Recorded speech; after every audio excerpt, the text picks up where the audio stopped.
Saudara-saudari yang terkasih, pada suatu kali kita tentu punya perasaan takut. Namun sebagai orang beriman, kita semua diundang untuk hidup tanpa takut dalam mewartakan Injil. Tuhan mengajak para murid untuk tidak takut dalam mewartakan Injil. Apa yang didengar dari Tuhan harus disampaikan kepada siapapun. Sebab sebelum berbicara tentang Tuhan, diandaikan bahwa orang tersebut terlebih dahulu mendengarkan Tuhan. Wajarnya ia telah menyediakan waktu untuk membaca kitab suci, menyediakan waktu untuk berdoa, dan menyediakan waktu untuk membangun keakraban secara pribadi dengan Tuhan. Nah, setelah mendengarkan Tuhan, maka seorang murid diharapkan berani menyampaikan apa yang telah diterima dari Tuhan. Berkenaan dengan hal ini, kita mesti menyadari bahwa kadang-kadang suatu kebenaran tidak disukai oleh orang tertentu atau kelompok tertentu. Ada kalanya seseorang itu harus berbicara jujur meskipun berisiko untuk tidak disukai, punya risiko untuk ditolak. Saudara-saudari yang terkasih, seseorang yang mewartakan Injil itu bukan terutama bertujuan untuk menyenangkan para pendengarnya, melainkan setia kepada kebenaran Tuhan. Saudara-saudari, Tuhan mengingatkan para murid bahwa mereka tidak perlu takut kepada manusia. Sebab kuasa manusia bagaimanapun juga memiliki keterbatasan. Memang seseorang dapat melukai tubuh orang lain. Akan tetapi mereka tidak dapat menentukan nasib kekal jiwa seseorang.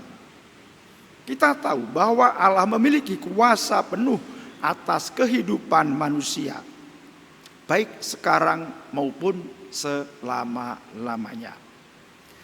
Dengan kata lain, Tuhan mengajarkan bahwa kehilangan kesetiaan kepada Allah sesungguhnya jauh lebih berbahaya daripada kehilangan kenyamanan, kehilangan keamanan, atau bahkan kehilangan kehidupan jasmani.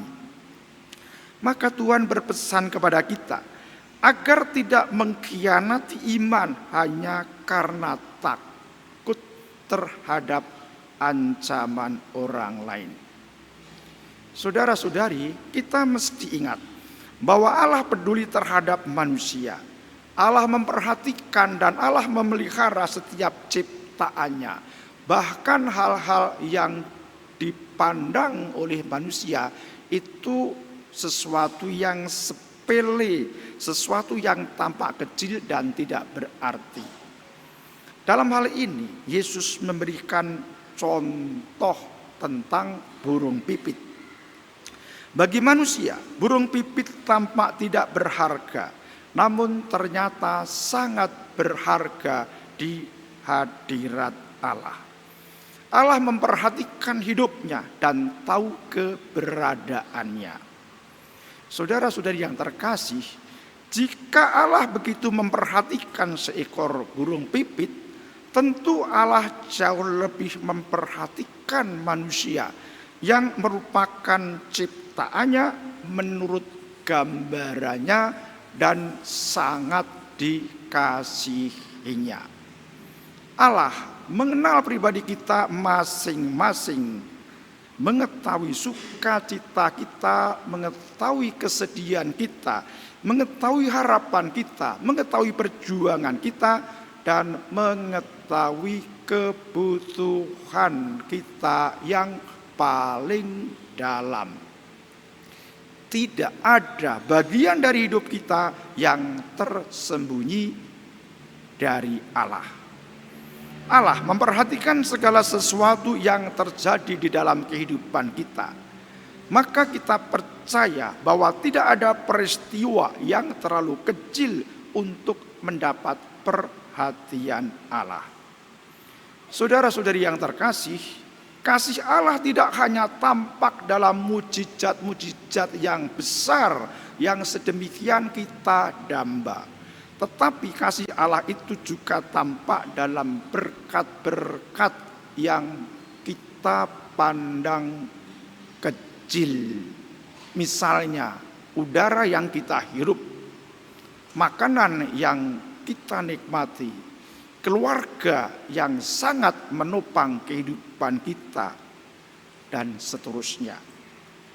Kita percaya akan kasih dan pemeliharaan Tuhan, maka hati kita akan dipenuhi dengan ketenangan. Kita menjalani hidup dengan lebih berani, karena kita tahu bahwa kemanapun kita pergi, kita itu selalu berada dalam genggaman kasih Allah. Saudara-saudari yang terkasih, kita berani mewartakan Injil bukan pertama-tama karena kekuatan manusiawi kita, melainkan karena keyakinan bahwa Allah adalah Bapa yang memelihara setiap anaknya. Oleh karena itu, sebagai murid Tuhan, kita dipanggil untuk tetap setia, mengakui dan berani bersaksi tentang Tuhan dalam segala situasi, dengan keyakinan bahwa Allah menyertai, Allah menghargai kesetiaan kita hingga kehidupan kekal. Tuhan bersabda, "Setiap orang yang mengakui aku di depan manusia, aku juga akan mengakuinya di depan Bapa-Ku yang di surga. Tetapi jika setiap orang menyangkal aku di depan manusia, aku juga akan menyangkalnya di depan Bapa-Ku yang di surga." Saudara-saudari, jika seseorang tetap setia kepada Tuhan selama hidupnya, Tuhan pun akan tetap setia kepadanya di hadapan Bapa. Jika seseorang dengan bangga mengakui Yesus sebagai Tuhan dan Juru Selamatnya, Yesus pun juga akan mengakui orang itu sebagai miliknya. Kita ingin dianggap milik siapa? Sejarah gereja menunjukkan betapa pentingnya kesetiaan kepada Tuhan. Gereja, yaitu persekutuan sebagai umat beriman seperti kita saat ini, sesungguhnya berdiri di atas iman. Gereja dapat tegak berdiri karena keberanian banyak orang beriman pada masa-masa awal. Mereka pernah menghadapi ancaman, mengalami hidup tidak nyaman, tetapi mereka tetap setia kepada Tuhan. Saudara-saudari, militansi para martir gereja dapat membuat diri kita itu terpesona. Meskipun demikian, kita mesti ingat bahwa seseorang itu masih saja punya kemungkinan di lain waktu untuk menyangkal Tuhan. Penyangkalan itu tidak selalu dilakukan secara terang-terangan. Seringkali justru penyangkalan itu terjadi dengan cara-cara yang halus. Contohnya, seseorang mengaku sebagai orang beriman, tetapi ia tidak ingin imannya terlihat dalam kehidupan sehari-hari.